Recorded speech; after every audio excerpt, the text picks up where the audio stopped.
என்னப்பா இங்கிலாந்து அவங்கெல்லாம் என்னமோ நினச்சேன். ஆனால் இந்த அளவுக்கு தோப்பீங்கன்னு நினச்சி பார்க்கல. ஆனால் கொஞ்சம் டஃப் கொடுப்பீங்கன்னு பார்த்தேன். ஆனால் டஃப்பே தரல. ஸ்டார்டிங்கில் எடுத்தீங்க.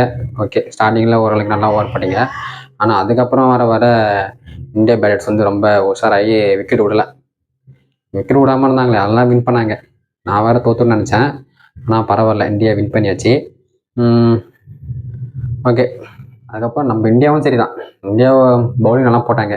ஸ்டார்டிங்கில் விக்கெட் இல்லை தான், கொஞ்சம் ஒரு அவங்க விக்கெட் எல்லாமே வந்து 75 85 கிட்ட போயிட்டாங்க. அதுக்கப்புறம் தான் நம்ம விக்கெட் எடுத்தோம். அது ஃபர்ஸ்ட் அவுட் சால்ட். அவர் ரொம்ப நல்லா ப்ளே பண்ணியிருந்தார். 42 நாட் அவுட் நினைக்கிறேன். அதுக்கடுத்து அவுட் ஆயிட்டார். அவர் வந்து ஓட்டுறக்கே தேவையில்லாது. வந்து பேட் டைம் தான் அவருக்கு, ரன் அவுட் ஆயிட்டாரு. அப்புறம் அதுக்கு வந்து யாருமே அந்த அளவுக்கு அடிக்கல. அதுதான் உண்மை. யார் அடிக்கலாம் பார்த்தீங்கன்னா சால்ட்டு மட்டும் தான் அடிச்சாரு. 43 ரன் அடிச்சாரு. அதுக்கப்புறம் யாரும் பெத்தல தான் 51 ரன் அடிச்சாரு. அப்புறம் அந்த அளவுக்கு யாரும் ஒன்றும் பண்ணலை. எல்லாமே சொப்ப ரன்கள் தான். 32. ரூட் ஒன்றும் பண்ணல, பட்லர் ஒன்றும் பண்ணல, பெக்கட் 32 ரன் அடிச்சாரு. அவ்வளோதான். நம்ம சைடு இந்தியா சைடு பவுலிங் தான் நல்லா போட்டாங்க. சமி வந்து இன்ஜுரிக்கு அப்புறம் திரும்பி ஒரு டீம் வந்தார். அவன் வந்து நல்லா T20 சரியாக போடலை. ஓடிஐயில் நல்லா போட்டிருக்காரு. ராணா 3 விக்கெட். எதிர்பார்த்தேன் அவர் விக்கெட் எடுப்பாருன்னு. அக்ஷய் படேல் 1, பாண்டியா விக்கெட் எடுக்கல, நல்லா ஓவர் போட்டார். விக்கெட்டு அவர் பேட் லக், விக்கெட் இல்லை. குல்தீப் யாதவ் 1, ஜடேஜா 3. ஜடேஜா வந்து இப்போதைக்கு ஃபார்மில் இல்லை. ஏன்னா நம்ம போன இதில் பார்த்தோம், சரியாக ஒரு பர்ஃபார்ம் பண்ணல. பேட்டிங் சரியாக ஆடலை, பவுலிங் சரியாக போடல. டெஸ்ட் மேட்ச் பார்த்தோம்ல ஆஸ்திரேலியா, அதுலேயும் சரியாக பண்ணல. இப்போ ஃபார்ம் வந்திருக்காரு. ஏன்னா நம்மளுக்கு வந்து இப்போ T20 இது சாம்பியன் ட்ராஃபி இருக்குது. அதனால் வந்து நம்மளுக்கு அவர் வேணும். ஏன்னா இன்டர்நேஷ்னல் எப்படி சொல்கிறது, பெஸ்ட் ஃபீல்டர். அது நான் சொல்லதான் தெரியல, அவங்களுக்கே தெரியும். அவங்க வேர்ல்டு நம்பர் 1 ஃபீல்டர் தான். ஓகேங்களா, அவ்வளோதான். அவங்க சைடு சரி யாரும் பேட்டிங் அந்த அளவுக்கு ஆடலை. நான் ஒரு 300+ அடிப்பாங்க பார்த்தேன், பட்டு முடியல. இந்தியா சைடு ஜெய்ஸ்வால், நான் ரொம்ப எதிர்பார்த்தேன் ஜெய்ஸ்வால் அடிப்பாருன்னு. ஆனால் வந்து அவருக்கு வந்து இப்போ வாய்ப்பு கொடுத்துருக்காங்க. ஆனால் சரியா அடியல. ரோஹித் சர்மா ஃபார்ம்லேயே வரல. இப்போ தான் ஒரு ஃபார்முக்கு வருவார். கோலியும் ஃபார்முக்கு வரல. ஏன்னா கோலி மேட்ச் கிடையாது, இருந்தாலும் கோலியும் ஃபார்மும் வரல. நம்ம இந்த லோக்கல் மேட்சில் பார்த்துருப்போம், சரியா ஒரு பண்ணல. ரோஹித் சர்மா வரணும், ஃபார்முக்கு வந்தால் மட்டும் தான் நம்ம சாம்பியன் ட்ராஃபி வந்து ஓரளவுக்கு நம்ம வின் பண்ணவே முடியும். ஏன்னா அவர் தான் வந்து சீனியர் பர்சன்.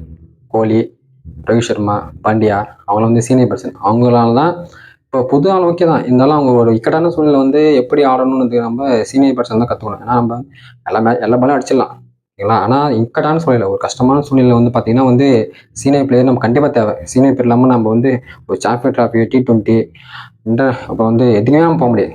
சும்மா நம்ம வந்து இன்டர்நேஷனல் மேட்ச் வச்சு ஆட்ட போயிடலாம், அதெல்லாம் செட் ஆகுது. இப்போ நம்ம வந்து வேர்ல்டு கப்புன்னு போகும்போது, சாம்பியன் ட்ராஃபின்னு போகும்போது நமக்கு சீனியர் கண்டிப்பாக தேவை. அவர் தான் வந்து நம்ம T20 வேர்ல்டு கப் வாங்கி கொடுத்தாரு. ஆனால் அவர் வந்து ஃபர்ஸ்ட்லேருந்து ரொம்ப ஃபார்ம்லேருந்து ஃபைனலில் சரியாக பண்ணல தான். ஆனால் கோலி வந்து எந்த மேட்சும் சரியாக பண்ணல, ஆனால் ஃபைனலில் வந்து சரியாக நாக்கு. அது ஒரு செம்மையான ஒரு பர்ஃபார்மன்ஸ். அதனால் வந்து நம்ம வேர்ல்டு கப் ஜெயிச்சோம்.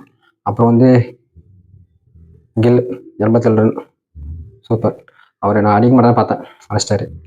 ஸ்ரேயஸ் ஐயர் 59 ரன், அக்ஷய் படேல் 52, KL ராகுல் இல்லை, Pandya not out, Jadeja not out, match முடிஞ்சு வச்சிட்டாங்க. ஜோப்ரா ஆர்ச்சர் அவங்க சைட்லேருந்து ஒரு விக்கெட்டு தரு, அவ்வளோதான். அதுக்கடுத்து வந்து ஆண்டி ரஷீத், அவர் ஒரு 2 விக்கெட். அதுக்கப்புறம் யாரும் அந்த அளவுக்கு எடுக்கல. மாஹவுட் அவர் வந்து 2 விக்கெட் எடுத்தார், அவ்வளோதான். இப்போ இந்தியா வந்து லீடிங்கில் இருக்குது 1/0.